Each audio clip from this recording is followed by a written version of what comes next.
This video will talk about telecom pole guying installation.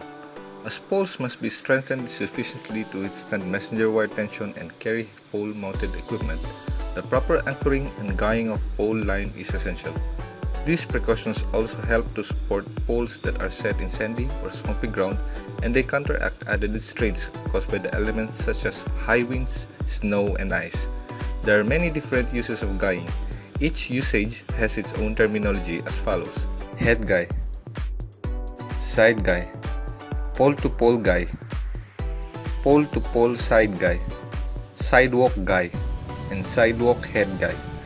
As an example, we will do head guy on this video.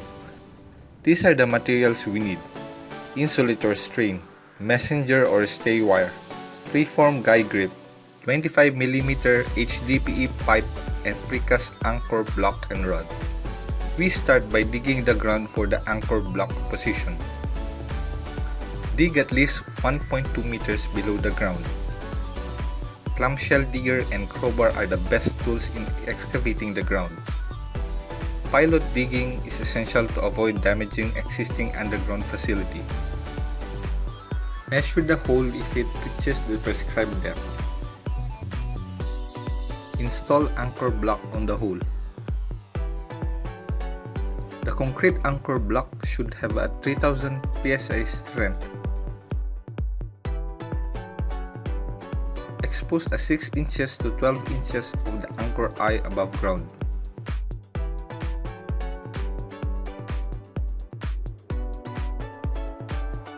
Tie one leg of guy grip onto the tip of the stay wire. The other leg will be fixed once the guy grip has been hooked to the pole clamp on the pole head. Cut the stay wire 2 meters from where the guy grip has been tied on recently. The insulator strain has 2 holes. 2 opposite guy grips will be hooked on the insulator strain. Tie the guy grip on the 2 meter stay wire that has been equipped with guy grip a while. Insert HDPE duct with 25mm diameter to the remaining stay wire loop.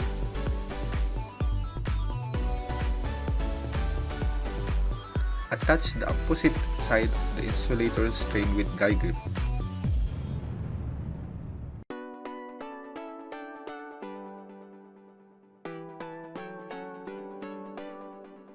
The yellow HDPE pipe is sometimes called as guy wire protector.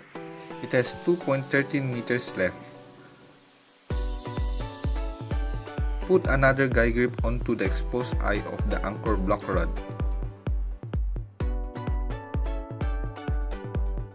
Climb up the pole and lift the 2 meters stay wire section that has been tied with guy grip and insulator strain.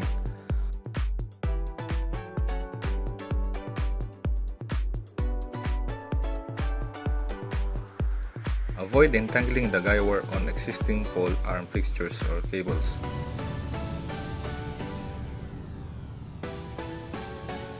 Suspend the other leg of the guy grip into the pole clamp. Fix the guy grip by tying the other leg to the stay wire.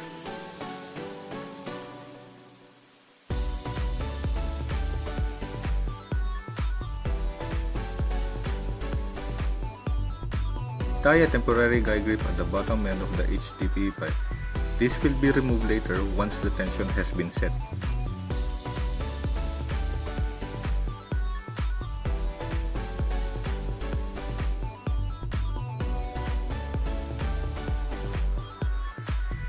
The purpose of this guy grip functions as a pulling hand of the stay wire against the tension applied by the ratchet puller.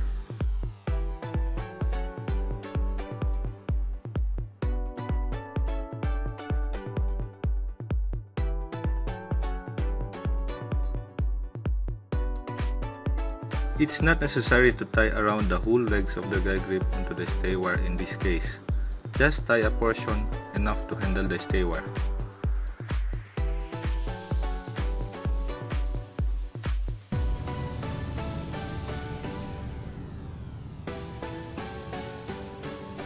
Prepare the ratchet puller. Tie ratchet chain onto the anchor rod. The objective is to pull the stay wire attached from the pole head down to the anchor block with tension.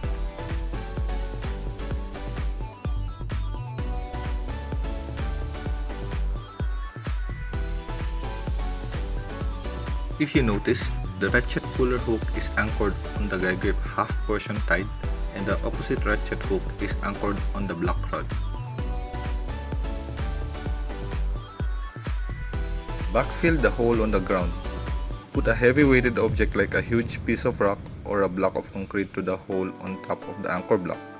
The weight of the object filled helps the anchor block to pull down the stay wire.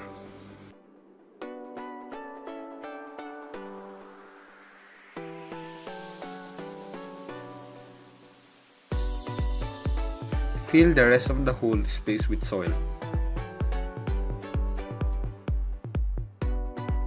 Compact the soil down firmly by pressing for every soil that has been filled on the hole.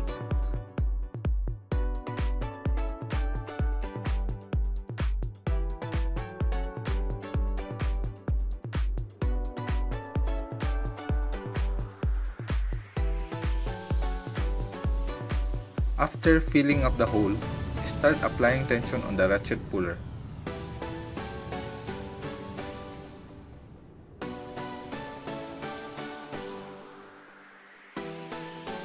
As you apply tension, the ratchet puller hooks is moving closely together, the stay wire is pulled down to the ground, and the pole orientation might follow the side guy direction.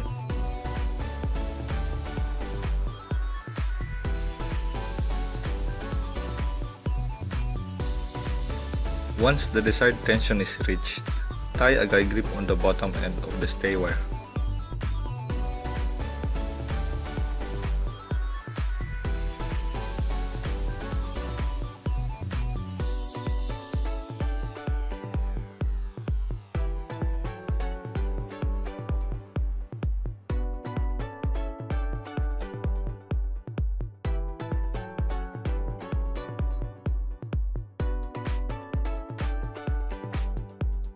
After securing the stay wire attachment onto the guy grip, you may release the tension applied on the ratchet puller.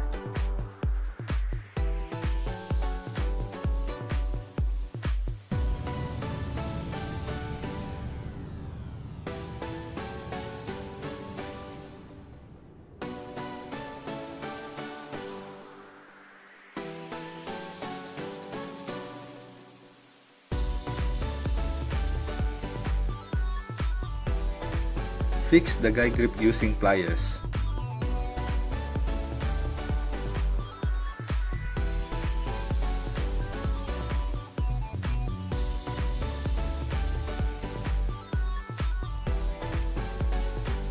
Cut the excess stay wire and remove the temporary guy grip tied after the yellow pipe.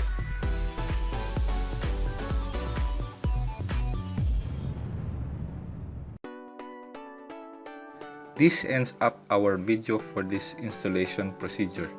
I hope you may consider watching my other outside plant installation procedures seen on my channel. Like and share this video if you gain knowledge from this. Thank you for watching.